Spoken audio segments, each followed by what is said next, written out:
நாமத்தில் உங்கள் அனைவரையும் அன்போடு வரவேற்கின்றோம். கிறிஸ்துவின் சுவிசேஷ சபையின் ஆன்லைன் ப்ரோக்ராமுக்கு மறுபடியுமாய் உங்கள் ஒவ்வொருத்தரையும் அன்போடு வரவேற்கின்றோம். ஃபேஸ்புக்ல நீங்கள் எங்களை பார்க்கலாம், யூடியூப்ல நீங்கள் எங்களை காணலாம்.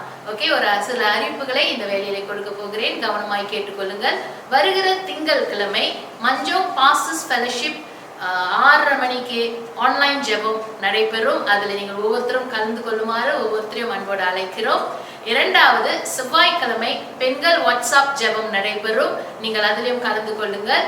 புதன்கிழமை சபை ஜெபம் போதகரோடு நீங்கள் அதில் கலந்து கொண்டு குறிப்பாக முடிந்தால் நீங்களும் ஜெபம் செய்யுங்கள். கை மட்டும் காட்டிட்டு ஸ்தோத்திரம் மட்டும் காட்டாதீங்க. நீங்க தொடர்ந்து போதகர் ஜெபித்த பிறகு நீங்களும் ஜெபியுங்கள். ஏனென்றால் ஜெபமானது ஜெயம், ஜெபமானது ஜீவன். ஓகே, மீண்டும் வெள்ளிக்கிழமை வாலிபர்கள் நீங்கள் ஜூம்ல கலந்து கொள்ளலாம். ஓகே, சபை காரியங்களுக்காக சேர்ந்து வாலிபர்கள் அநேக காரியங்களை பேச போகிறார்கள். அதில் கலந்து கொண்டு கர்த்தரை மகிழ்ச்சி படுத்துங்க. நன்றியோடு ஸ்தோத்தரிக்கிறேன். தொடர்ந்து போதகருடைய பிரசங்கத்தை நாம் கேட்போமாக. கர்த்தருக்கு ஸ்தோத்திரம் உண்டாவதாக.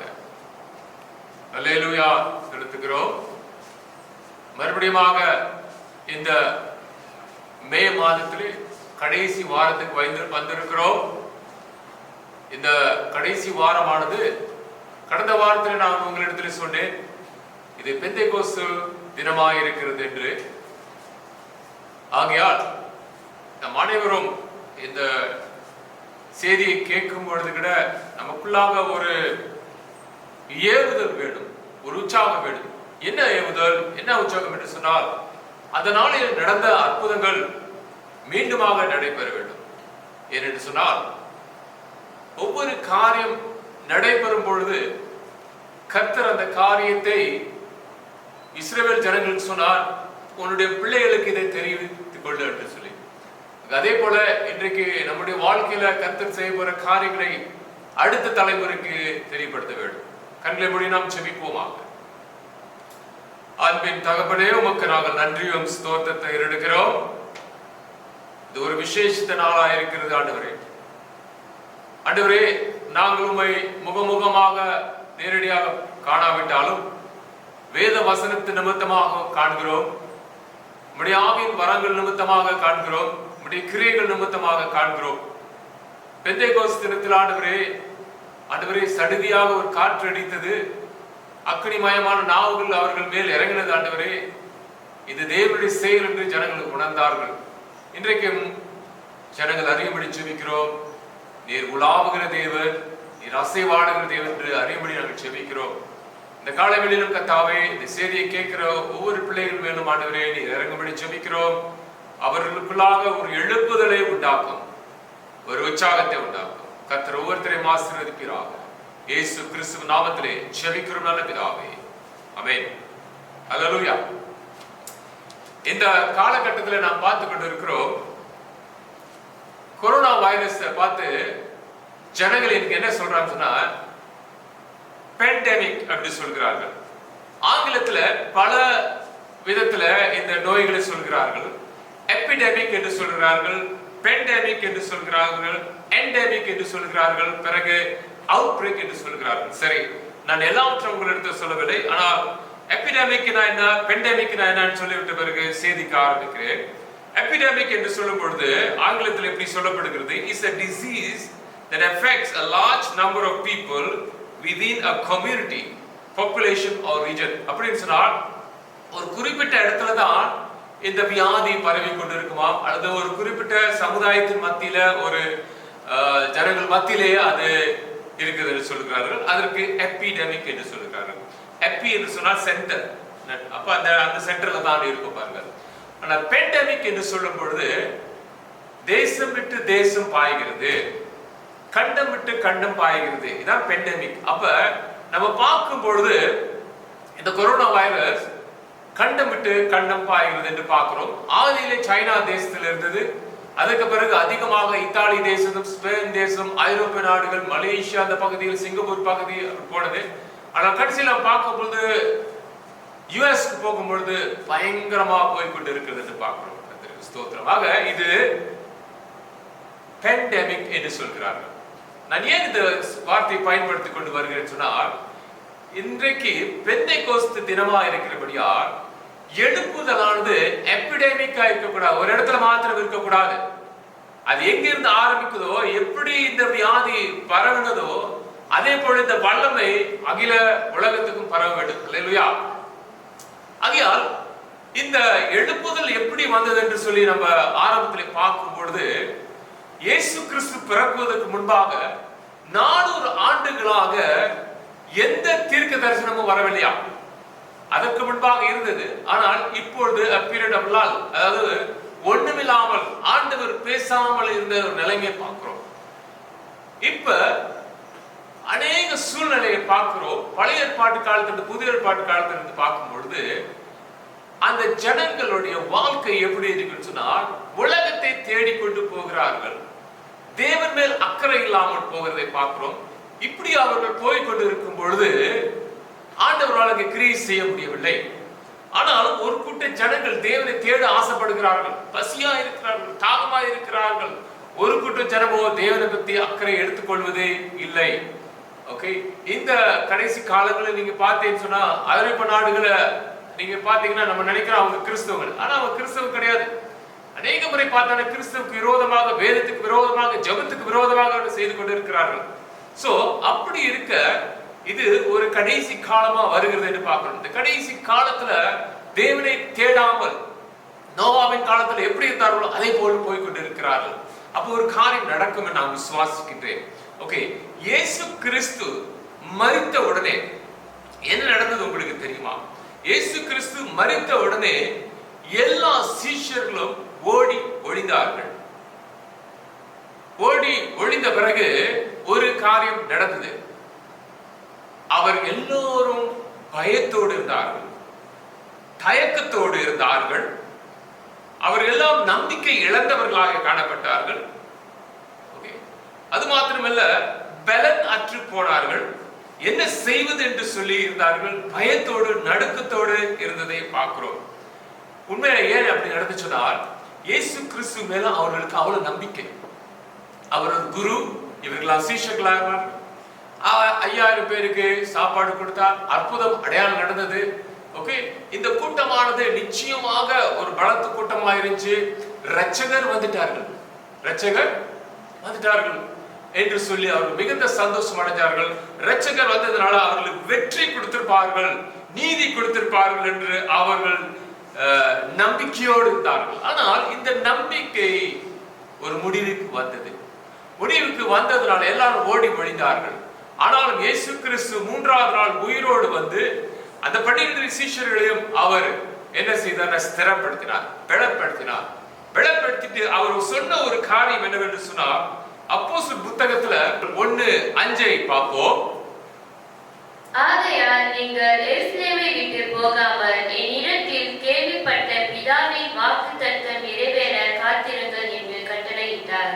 பிதாவின் வாக்குத்தத்தம் நிறைவேற காத்திருங்கள் என்று கட்டளையிட்டார். காத்திருங்கள் என்று கட்டளையிட்டார்.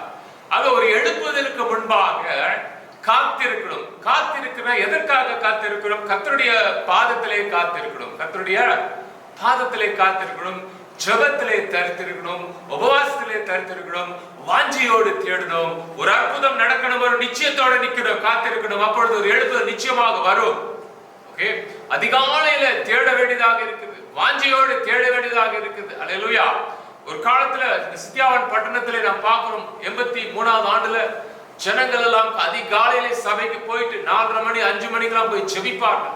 ஜெபிக்க ஜெபிக்க அந்த பட்டணத்துல ஒரு பெரிய எழுப்புதல் வந்தது.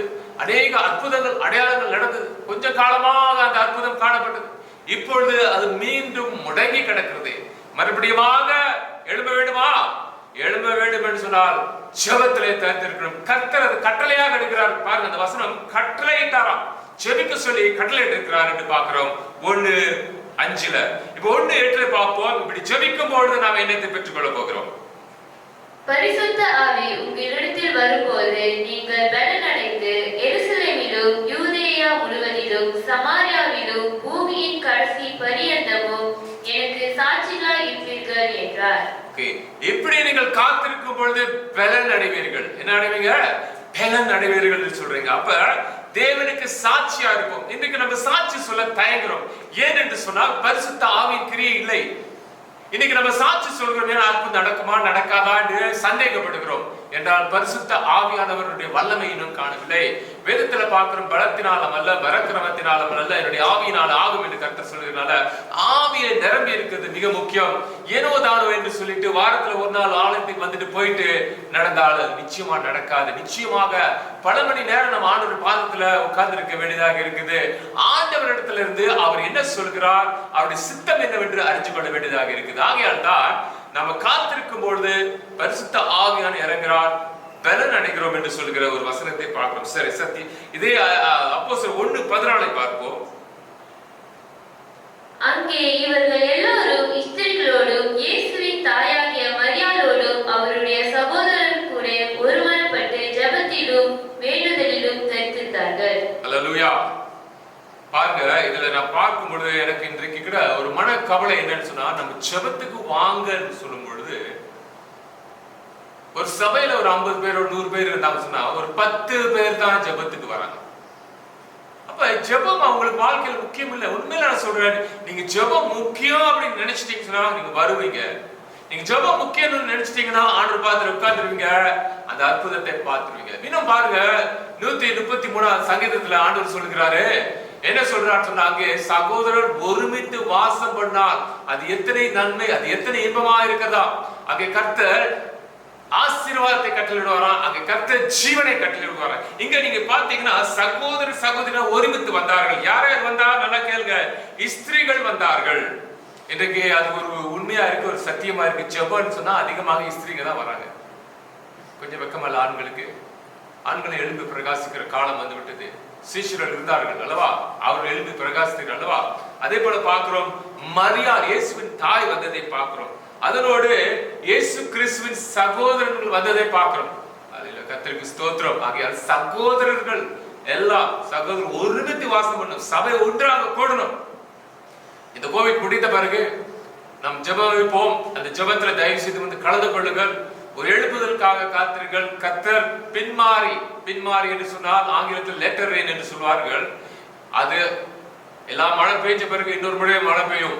அந்த மழை வந்து பெரிய அறுவடை கொண்டு வரும் நம்ம விசுவாசிப்போம். ஆமென். கர்த்தருக்கு ஸ்தோத்திரம். ஓகே, பின்மாறி பெய்யும். ஆக இந்த இடத்துல நீங்க பாத்தீங்கன்னா ஜெபத்திலும் வேண்டுதலிலும் தரித்திருந்தார்களாம். ஜெபத்திலும் வேண்டுதலும் தரித்திருந்தார்களாம். ஆக கர்த்தர் அங்க பெரிய அற்புதத்தை செய்தார் என்று பார்க்கிறோம். கர்த்தருக்கு ஸ்தோத்திரம். அப்போஸ்தலர் 2வது அதிகாரத்தை பார்க்க போகிறோம். முதல் வசனத்தை பார்ப்போம். அப்போஸ்தலர் 2 முதல் வசனத்தை பார்ப்போம். பெந்தகோஸ்தே எனும் நாள் வந்தபோது அவர்கள் எல்லோரும் ஒருமனப்பட்டு ஒரு இடத்திலே வந்திருந்தார்கள். அந்த வார்த்தை முக்கியமானது, ஒருமனப்பட்டு. சொல்லுங்க, நீங்க வீட்டுல இதை பார்த்துட்டு இருந்தாலும் சரி, எங்க கேட்டிருந்தாலும் ஒருமனப்பட்டு. இந்த ஒரு மனசு இல்ல, எங்க இருந்தாலும் பாருங்க, இந்த ஒரு மனசு இல்லன்னு சொன்னா நடக்காது என்றால் வேதம் சொல்லுகிற 2 பேராவது 3 பேராத ஒன்றாக கூடி வந்தால் நாங்க இருப்பேன்னு சொல்லுகிறார். ஆமென். ஆக இந்த ஒரு மனசு பிரிக்கதான் பிசாசோட எண்ணம். ஆதியிலிருந்து பார்க்கும் பொழுது ஆதாம் ஏவாள் ஒன்றா இருந்தாரு, அவனை பிரிச்சு. எங்க ஜனங்கள் ஒன்றா இருக்கிறாங்க, அது பிரிக்கணும் தான் அவனுடைய ஆசை. அதனால சாத்தானுக்கு இடம் கொடுக்காதீர்கள். ஆமென். சாத்தானுக்கு இடமே கொடுக்க கூடாது. நம் தைரியமாக ஒரு மனதாக ஜெபிப்போம். இங்க ஒன்று கூடி வந்தார்கள். என்ன நடந்தது வாசிப்போம். அப்பொழுது பலத்த காற்று அடிக்கிற முழக்கம் போல வானத்திலிருந்து சதிதியாய் ஒரு முழக்கம் உண்டாகி அவர்கள் உட்கார்ந்திருந்த வீடு முழுவதையும் நிரப்பிற்று. ஆமென். வானம் திறக்கணும், தெய்வம் பேசணும். வானம் திறக்கணும், தெய்வம் பேசணும். நேச மகன் என்று நித்தம் சொல்லணும். நேச மகள் என்று நித்தம் சொல்லணும். மேகமே, மகிமையின் மேகமே, இந்த நாளிலே இறங்கி வாருமே. இயற்கைக்கு அப்பால்பட்ட ஒரு காரியத்தை செய்கிறார். ஆமென். இயற்கைக்கு அப்பால்பட்ட காரியம். காத்து அடிக்கிறது என்று பார்க்கிறோம். புயல் காத்து. ஆண்டவர் அநேக முறை பரிசுத்த ஆவியானவரை காத்து கூப்பிட்டு பேசியிருக்கிறார். எங்க இருந்து வருது நமக்கு தெரியாது, ஆனா காத்து அடிக்குது தெரியும். அப்ப ஜெபிக்கும் பொழுது எங்க இருந்து வருது நமக்கு தெரியாது, ஆனா ஆண்டவர் இறங்குவார். அதான் முக்கியம் இந்த இடத்துல. ஓகே, இந்த காத்து வரப்போகிறது, இந்த எழுப்புதல் கடைசி காலங்கள் வரும்போது நான் விசுவாசிக்கின்றேன். தொடர்ந்து வாசிப்போம் 2வது வசனத்தை. அல்லாமலும் அக்கினிமயமான நாவுகள் போல பிரித்திருக்கும் நாவுகள் அவர்களுக்கு காணப்பட்டு அவர்கள் ஒவ்வொருவர் மேலும் வந்து அமர்ந்தது. நாவுகள், ஓகே, போன முறை நான் பேசும்போது அக்னியை பத்தி பேசினேன். இன்றைக்கு நாவுகளை பத்தி கொஞ்சம் சொல்ல ஆசைப்பட்டுகின்றேன். அன்றைக்கு எங்கே சொன்னால் முதலாவது ஆண்டவர் மனிதனை உருவாக்கும் பொழுது இந்த வனாந்தரத்தில் அவர்கள் என்ன செஞ்சார்கள்னா தேவனை பார்க்க வேண்டும் என்று சொல்லி அவர்கள் கோபுரத்தை கட்டினார்கள். பாபேல் என்று சொல்லப்பட்ட கோபுரத்தை கட்டினார்கள். ஒரே பாஷை இருந்துச்சு. ஆனா பல பாஷை வரும் பொழுது அங்கே பிரிவினை வந்தது. ஆனால் இங்கே பரிசுத்த ஆவியானவர் அக்னியாக இறங்குகிறார். பரிசுத்த ஆவியானவர் நாவுகளை போல இறங்குகிறார். பாஷைகள் வருகிறது. ஜனங்கள் ஒரு மனதாக்குறார்கள். பரிசுத்த ஆவியை நிரம்பொழுது, பரிசுத்த பாஷைகளை பேசும்பொழுது, தேவனுடைய பாஷைகளை பேசும்பொழுது ஜனங்கள் ஒன்று கூடுகிறதை பார்க்கிறோம், ஒருமனப்படுகிறதை பார்க்கிறோம், தேவனுடைய வல்லமை இறங்குகிறதை பார்க்கிறோம். அக்னிமயமானது. இந்த அக்னி நம்முடைய தேவன் அக்னி உள்ள தேவனாயிருக்கிறார், சுத்திகரிக்கிற தேவனாயிருக்கிறார் என்று பார்க்கிறோம், பரிசுத்த தேவனாயிருக்கிறார் என்று பார்க்கிறோம். அல்லேலூயா. வாசிப்போம் 3வது வசனத்தை. அவர்கள் எல்லோரும் பரிசுத்த ஆவியினாலே நிரப்பப்பட்டு ஆவியானவர் தங்களுக்கு தந்தரின வரத்தின்படியே வெவ்வேறு பாஷைகளிலே பேசத் தொடங்கினார்கள். ஆமென். வெவ்வேறு பாஷைகளிலே பேசத் தொடங்கினார்கள். அது மாத்திரமில்லை, நீங்க பார்த்தீங்கன்னா அந்த 5வது வசனத்துல பார்த்தீங்கன்னா பல இடங்களிலிருந்து வந்த, பல தேசங்களிலிருந்து வந்த யூதர்கள், பக்தி உள்ள யூதர்கள் அங்கே கூடியிருந்தார்களாம். பக்தி உள்ளவர்கள். அப்ப பல தேசங்களுக்கு இந்த பரிசுத்த ஆவியானவர் இறங்கிறதுனால, இன்றைக்கு சற்று முன்பு சொன்னேன் பெண்டமிக் என்று சொன்னது போல, இங்கே இருந்து அநேக இடங்களுக்கு பரிசுத்த ஆவியானவர் பரவ போகிறார். பரிசுத்த ஆவியானவருடைய கிரியைகள் நடக்க போகிறது என்று பார்க்க போகிறோம். கர்த்தருக்கு ஸ்தோத்திரம் உண்டாவதாக. ஓகே, இப்ப நாம் இந்த 19வது நூற்றாண்டுல நடந்த சில சம்பவங்களை நான் உங்களிடத்துல சொல்ல ஆசைப்படுகின்றேன். ஓகே, இந்த எழுப்புதல் ஒரு எப்படி நடந்தது என்று நான் உங்களிடத்துல சொல்ல ஆசைப்படுகின்றேன். 1857வது ஆண்டு, இந்த ஆண்டு கட்டத்துல அமெரிக்கா தேசத்துல சிவில் வார் என்று சொல்வார்கள். சகோதரர்கள் யுத்தத்துக்கு போனார்கள். North and the south, okay, தென் பக்கமும் வட பக்கமும் யுத்தத்துக்கு போனார்கள். ஓகே, ஒன்றுக்கு ஒன்றாக எதிர்த்து போனார்கள். ஆனா அதற்கு முன்பாக அங்கிருந்த சூழ்நிலை எப்படி சொன்னால், அவர்கள் எல்லாம் ஆண்டவரை தேடாமல் போய் கொண்டிருந்தார்களாம். அந்த 19வது நூற்றாண்டுல கூட என்ன சொன்னால், சபைகள் குறைய துவங்கினதாம். அநேக சபைகள் மூடப்பட்டதாம். ஆக இப்படி இருந்த ஒரு சபை தான் ஒரு இடத்துல ஃபுல்டன் ஸ்ட்ரீட் சபை, ஃபுல்டன் ஸ்ட்ரீட் ரிவைவல் என்று சொல்றார்கள். இந்த ஃபுல்டன் ஸ்ட்ரீட்ல ஒரு சம்பவம் நடந்துச்சு. என்ன சம்பவம் நடந்துச்சுன்னா, அது ஒரு டச் பேசுகிற சபை, டச்சுக்காரர்களோட சபை. ஆக அந்த சபையில ஜனங்கள் குறைஞ்சு கொண்டு இருக்குன்னு சொல்லிட்டு அவர் என்ன செய்யறாருன்னா, ஒரு சாதாரண மிஷனரிய, அவர் பேர் ஜெரமியா லென்பியர் என்று சொல்லப்பட்ட மனுஷனை தெரிந்து கொண்டு, நீ இதுல ஒரு எழுப்புதலை கொண்டு வரணும் அப்படின்னு சொன்னாராம். அவர் பல மாதங்களாக என்ன செய்தாராம், போய் வீடுகளை சந்திக்க தோணார். சந்தித்து அவர்களோடு பேசினாராம். சந்தித்து பேசி வீடு விசிட்டேஷன் இருந்துகிட்ட அவர்களுக்குள்ள ஒரு எழுப்புதலை காணலையாம். ஆக அவர் என்ன செய்தாரா, அவருக்குள்ள ஒரு வாஞ்சை வந்துச்சான், ஒரு காரியத்தை செய்யலாம். அதாவது லஞ்ச் டைம் சொல்றாங்க, மத்தியான உணவு நேரத்துல 1 மணி நேரம் இருக்கும். இந்த 1 மணி நேரத்துல உங்களுக்கு கொஞ்சம் நேரத்தை கொடுங்க. ஒரு 5 நிமிடமோ 10 நிமிடமோ 20 நிமிடமா இருந்தாலும் சரி, அல்லது அரை மணி நேரமா இருந்தாலும் சரி, ஒரு ஜெபம் நம்ம வைக்க போறோம் அப்படின்னு சொல்லிட்டு அவர் ஹேண்டில் அடிச்சாராம். கைப்பிரதிகளை அடித்து எல்லா ஜனங்களுக்கு கொடுத்து கொண்டு வந்தாராம். ஆக செப்டம்பர் மாதம் 23ஆம் தேதி 1857ல இந்த ஜெரமியா லென்பி என்ன செஞ்சாரோ, அந்த கூட்டத்தை நடத்த வேண்டும் என்று சொல்லி கைப்பிரதிகளாம் கொடுத்து கொண்டு வந்தாராம். நியமிக்கப்பட்ட நாள் 23ஆம் தேதி, செப்டம்பர் மாதம் 23ஆம் தேதி, அவர் சரியாக 12 மணியிலே ஒரு தன் சபையில அந்த கூட்டத்தை கூட வைக்கலையா என்ன சொன்னா, சபைக்கு சொன்னா ஆளுங்க வரமாட்டாங்கன்னு சொல்லிட்டு ஒரு கட்டடத்தை ரெண்ட் பண்ணாராம், வாடகைக்கு எடுத்துட்டு அந்த கட்டடத்துக்கு வாங்கன்னு சொல்லி சொன்னாராம். அவரு உட்கார்ந்து கொண்டிருந்தாராம். முதல் போய் உட்காரும் பொழுது அந்த ஜெபத்துக்கு எத்தனை பேர் வந்திருப்பாங்கன்னு நினைக்கிறீங்க? தெரியல. ஓகே, அந்த ஜெபத்துக்கு முதலாவது அவர் ஒண்டிதான் உட்கார்ந்துட்டாராம். கைப்பிரதிகள் அடிச்சு பல மாதங்களாக அடித்து ஜெபத்துக்கு கூப்பிடுறாரு. ஜெப நேரம். ஓகே, அவர் என்ன சொன்னார்னா 5 நிமிஷம் நீங்க ஜெபிச்சா போதும், வாங்க. ஒவ்வொரு புதன்கிழமையும் இந்த நேரம் இந்த மத்தியான சாப்பாடு வேளை வந்து நம்ம ஜெபிப்போம் என்று சொன்னாராம். ஆக அவர் 1/2 மணி நேரம் காத்திருக்கும் பொழுது அதுக்கு பிறகுதான் ஒண்ணாக வந்து ஒரு 6 பேர் வந்திருந்தாங்க. அந்த ஜெபத்துக்கு 6 பேர் வந்திருந்தாங்க. ஓகே, அந்த 6 பேர் அடுத்த வாரம், அதாவது 30ஆம் தேதி, செப்டம்பர் 30ஆம் தேதி 1857 அவர் கூப்பிடும் பொழுது ஒரு 20 பேர் வந்திருந்தாங்க. ஓகே, அடுத்த வாரம், அதாவது அக்டோபர் மாதம் 10ஆம் தேதி அமெரிக்கா தேசத்துல ஷேர் மார்க்கெட் அப்படியே விழுந்துச்சு. விழுந்த உடனே ஜனங்களுக்கு ஒரு பயம் வந்துருச்சாம். என்ன பயம்? எப்படி வாழ்வோம் அப்படின்னு சொல்லி, எப்படி சமாளிப்போம் அப்படின்னு சொல்ற ஒரு பயம் வந்ததா. இப்ப நான் பாக்குறேன், இப்போ நம்ம எத்தனை மாதமாக லீவ்ல இருக்கோம்? 2வது மாதம் 3வது மாசத்துல இருந்து லீவ்ல இருக்கிறோம். ரொம்ப பேருக்கு வேலை இல்லை, ரொம்ப பேருக்கு சம்பளம் இல்லை. இந்த நிலைமையில நம்ம எப்படி வாழ்வோம் என்று எண்ணிக்கொண்டிருக்கிற கூட்டம் அநேகம்.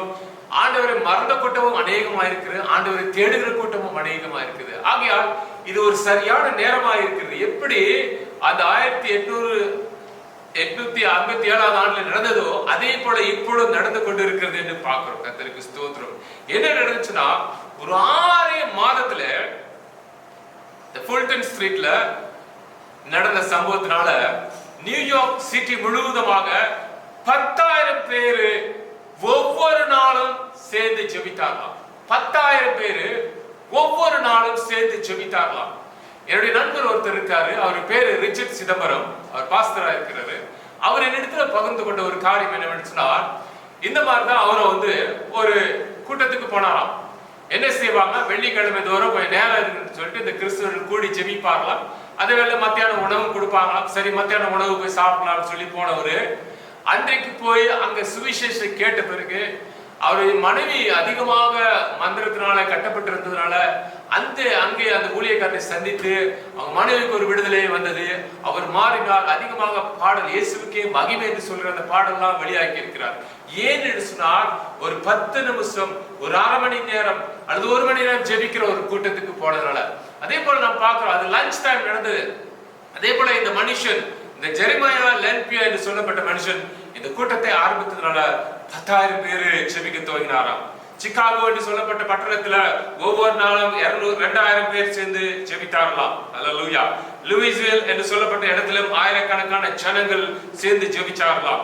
கிளீவ்லண்ட் என்று சொல்லப்பட்ட பட்டணத்துல 2,000 பேர் சேர்ந்து ஜெபிச்சார்களாம். YMCA என்று சொல்லப்பட்ட கூட்டமான பார்த்ததா, இதெல்லாம் பார்த்து அவர்கள் ஜெபத்துல அநேகரை வழி நடத்துறது என்று சொல்கிறதை பார்க்கிறோம். ஆகையால் தேசம் முழுவதுமாக ஜெபிக்க துவங்கினாங்க. அல்லேலூயா. துவங்கின ஒரே இடத்துல ஒரே ஆளு 6 பேரு. ஓகே, இதை கேட்ட என்ன நினைச்சுன்னா, இங்கிருந்து அமெரிக்காவில இருந்து பல தேசங்களுக்கு வர்த்தகம் ஷிப் மூலியம் வரும்பொழுது இதை பேச துவங்கினாங்க. ஆகையால் அயர்லாந்து தேசத்துல, ஸ்காட்லாந்து, வேல்ஸ், இங்கிலாந்து, யூரோப்பு, தென் ஆப்பிரிக்கா, இந்தியா, ஆஸ்திரேலியா, இப்படியாப்பட்ட பசிபிக் ஐலண்ட் இதெல்லாம் வந்து எழுப்புதல் ஜெப கூட்டம். வெறும் ஒன்றும் செய்ய மாட்டாங்க. போகலாம், 5 நிமிஷம் ஜெபிப்பாங்க. ஒரு பாடலை பாடுவாங்களாம், 5 நிமிஷம் ஜெபிப்பாங்களாம். ஒரு வசனத்தை சொல்லுவாங்களாம், 5 நிமிஷம் ஜெபிப்பாங்களாம். இப்படி எல்லா இடத்துலயும் போதனை கிடையாது இல்லையா, ஜெபிக்க துவங்கினாங்களாம். ஆத்துமாக்கள், ஆயிரக்கணக்கான ஆத்துமாக்கள் வந்து கொண்டிருந்தாங்க. வெறும் ஜெபம். அப்ப ஆண்டவர் சொன்ன ஒரு காரியம், காத்திருக்க சொன்னார், ஜெபித்து காத்திருக்க சொன்னார். அந்த காரியத்தை நாம் இன்றைக்கு செய்தோம் என்று சொன்னார், இதே போன்ற அற்புதங்கள் நடக்கும் என்று நான் விசுவாசிக்கிறேன். அல்லேலூயா. அடுத்த ஒரு சம்பவத்தை இந்த வேத புத்தகத்தில் உங்களுக்கு சொல்ல போகிறேன். அப்போஸ்தலர் 8வது அதிகாரத்துல பாத்தீங்கன்னா, அங்கே சவுல் என்று சொல்லப்பட்ட ஒரு மனுஷன் துன்மார்க்கன் இருந்தான். அவன் என்ன செய்தான் சொன்னால், சபையை கெடுத்து கொண்டு வந்தான், சபையை உபத்திரம் கொண்டு வந்தான். ஒவ்வொரு வீட்டுக்கு பூந்து எல்லா ஸ்திரீமார்கள் ஆண்களை பிடித்து கொண்டு சிறைச்சாலையில போட்டு கொண்டு வந்தான் வேதம் சொல்லுகிறது. அதுக்கு பிறகு நீங்க இந்த 8:3 பாத்தீங்கன்னா, 8:4, 8:5 பாத்தீங்கன்னு சொன்னீங்கன்னா பெரிய ஒரு எழுப்புதல் நடக்குது. என்ன சொன்னாங்கன்னா, எல்லாம் சிதறி போடாங்களாம். கிறிஸ்தவர்கள் எல்லா இடத்துக்கும் சிதறி போனார்கள். உபத்திரம் வரும்பொழுது சிதறி போனார்கள். அப்ப நம்ம பார்க்கும்பொழுது பிலிப் என்று சொல்லப்பட்டவன் சமாரியாவுக்கு போனான். சமாரியாவில பெரிய எழுப்புதல் வச்சா. சமாரியாவில பலத்த அற்புதங்கள் நடந்தது என்று பார்க்கிறோம். அதுக்கு பிறகு நாம் பார்க்கிறோம் பேதுரு கூட அவர் இந்த ஜோப்பா பட்டணத்தில் இருக்கும் பொழுது சிசேரியா பட்டணத்துக்கு அழைக்கப்பட்டார். அவர் அங்கே அந்த ரோமர் அதிகாரி வீட்டுக்கு போகும்பொழுது, கொர்நேலிய வீட்டுக்கு போகும்பொழுது, கொர்நேலிய முழுவதுமாக அவருடைய குடும்பம் முழுவதுமாக ரட்சிப்படைகிறதை பார்க்கணும்.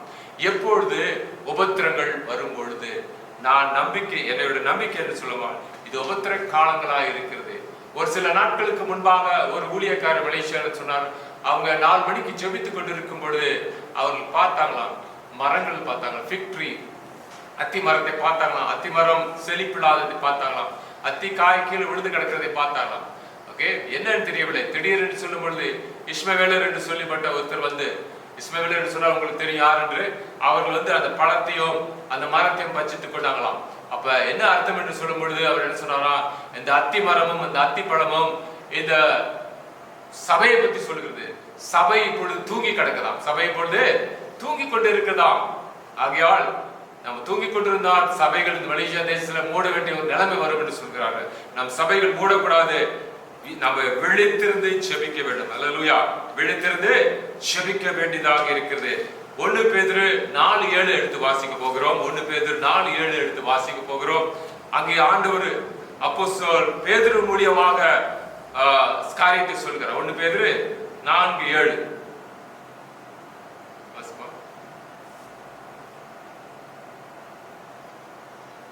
எல்லாவற்றிற்கும் முடிவு சமீபமாயிற்று.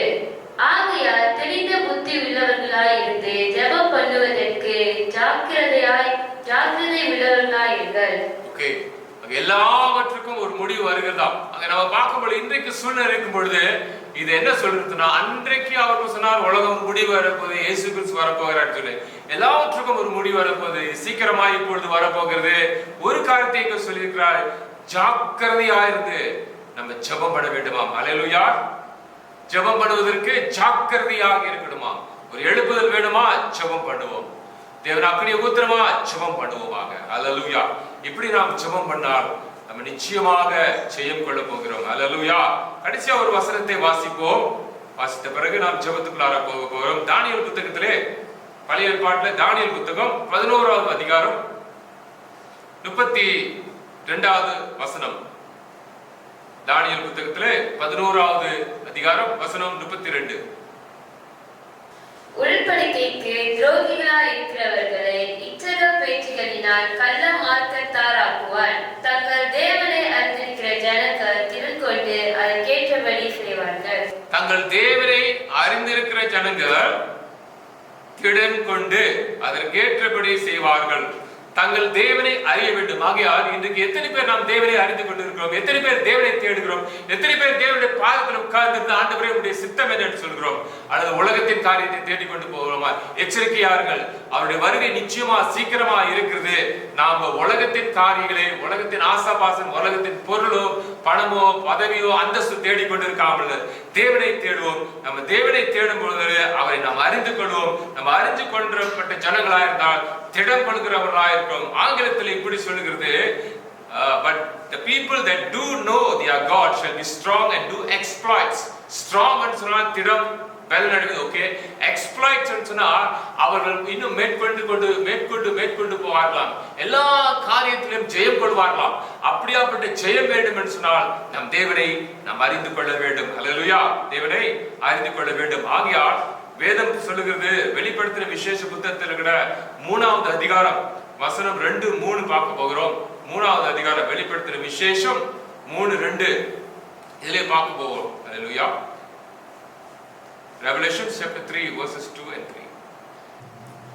நீ விழித்துக் கொண்டு சாகிறதற்கு ஏதுவாய் இருக்கிறவைகளை ஸ்திரப்படுத்து. உன் கிரியைகள் தேவனுக்கு முன் நிறைவுள்ளவைகளாக நான் காணவில்லை. ஆகையால் நீ கேட்டு பெற்றுக்கொண்ட வகையை நினைவு கூர்ந்து அதை கை கொண்டு மனம் திரும்பு. நீ விழித்திராவிட்டால் திருடனை போல் உன்மேல் வருவேன். நான் உன்மேல் வருவேனை அறியாதிருப்பாய். சாவுக்கு எதுவாய் இருக்கிற காரியங்களை ஸ்திரப்படுத்து. என்னென்ன காரியங்கள் உங்களை அழிவுபடுத்துகிறா தூக்கப்பட்டு நீ பலவாடு என்று சொல்கிறார். ஸ்தாவுக்கு எந்தெந்த காரியம் நம்மளை அழிவுக்கு உண்டாக்குதோ அதெல்லாம் தூக்கி போட்டு ஸ்திரப்பட வேண்டும் என்று சொல்கிறதை பார்க்கிறோம். ஆகையால் எல்லாவற்றையும் நம்ம பெற்றுக்கொண்டதை இழந்து போடுவோம். அல்லேலூயா. ஆகையால் ஆண்டவர் எப்பொழுது வருவார் நமக்கு தெரியும். இது சாடி சபைக்கு பேசப்பட்டது. ஸ்திரப்படுத்தணும். செத்து போகிற காரியங்களை நம்ம பலப்படுத்த வேண்டும் என்று ஆண்டவர் சொல்லிக் கொண்டு இருக்கிறார். கர்த்தருக்கு ஸ்தோத்திரம். எப்படி இந்த அமெரிக்கா தேசத்துல ஒரு எழுப்புதல் வந்துச்சோ, எப்படி பெந்தேகோஸ்து நாளிலே ஒரு எழுப்புதல் வந்ததோ, அதே போல இந்த பெண்டமிக் முடிந்த பிறகு ஒரு எழுப்புதல் வரும். நான் விசுவாசிக்கிறேன், நீங்களும் விசுவாசிங்க. அல்லேலூயா. ஆகையால் நம்ம எதிர்பார்ப்போடு இருப்போம், ஜெபத்துல இருப்போம், ஆண்டவரை தேடிக்கொண்டு இருப்போம். கர்த்தர் பெரிய காரியங்களை செய்ய போகிறார். கண்களை மூடி ஜெபம் பண்ணுவோம். ஸ்தோத்திரம் ஆண்டவரே, இந்த செய்தியை கேட்ட ஒவ்வொரு ஜனத்தையும் நீ ஆசீர்வதிக்கும்படி நாங்கள் ஜெபிக்கிறோம். ஆண்டவரே உங்களுடைய வருகை சீக்கிரமா இருக்கிறபடியா நாங்கள் ஆண்டவர் தூங்கிக் கொண்டிருக்கிறவராய் இராமல் ஆண்டவரே விழித்திருந்து ஜாக்கிரதையோடு ஜெபிக்கத்தக்க கிருபை கொடுக்கும் ஆண்டவரே. விழித்திருந்து ஆண்டவர் ஜெபிக்க வேண்டும் ஆண்டவர், ஜாக்கிரதையா இருக்க வேண்டும் ஆண்டவர். ஆகையால் ஆண்டவருடைய பிள்ளைகளை ஆசீர்வதியும். ஒவ்வொருத்தருடைய வாழ்க்கையிலும் ஒரு பெரிய எழுப்புதல் வரும்படி பரிசுத்த ஆவியானவர் கிரியை செய்யும்படி நான் ஜெபிக்கிறேன். கர்த்தர் நல்லவர், கிருபை என்றும் உள்ளது. நன்றி செலுத்துகிறோம். இயேசு கிறிஸ்துவின் நாமத்திலே ஜெபிக்கிறோம் நல்ல பிதாவே, ஆமென். என் ஆத்துமாவே கர்த்தரை ஸ்தோத்திரி, என் முழு உள்ளமே பரிசுத்த நாமத்தை ஸ்தோத்திரி. என் ஆத்துமாவே கர்த்தரை ஸ்தோத்திரி. கர்த்தர் செய்த சகல உபகாரங்களை மறவாதே. அவர் என் அக்கிரமங்களாம் மன்னித்து என் நோய்களெல்லாம் குணமாக்கி என் பிராணனை அழிவுக்கு விலக்கி மீட்டு என்னை கிருபையினாலும் இரக்கத்தினாலும் முடி சுற்றி நன்மையினால் என் வாயை திறப்பார். அல்லேலூயா, அல்லேலூயா. Thank you Jesus. நன்றி செலுத்துகிறோம் ஆண்டவரே, நன்றி செலுத்துகிறோம் ஆண்டவரே. உம்முடைய கர்த்தராகிய இயேசு கிறிஸ்துவின் கிருபை, பிதாவின் அன்பு, பரிசுத்த ஆவியானவரின் ஐக்கியமும் சமாதானம் நம் அனைவரோடு என்றும் என்றும் இருப்பதாக. ஆமென், ஆமென். அல்லேலூயா. இயேசுவே ஆசீர்வாதம் தந்தவரே. அல்லேலூயா, அல்லேலூயா, அல்லேலூயா, அல்லேலூயா. இயேசுவே உயிரோடு எழுந்தவரே. அல்லேலூயா, அல்லேலூயா, அல்லேலூயா, அல்லேலூயா, அல்லேலூயா, அல்லேலூயா. கர்த்தரை மாத்திரம்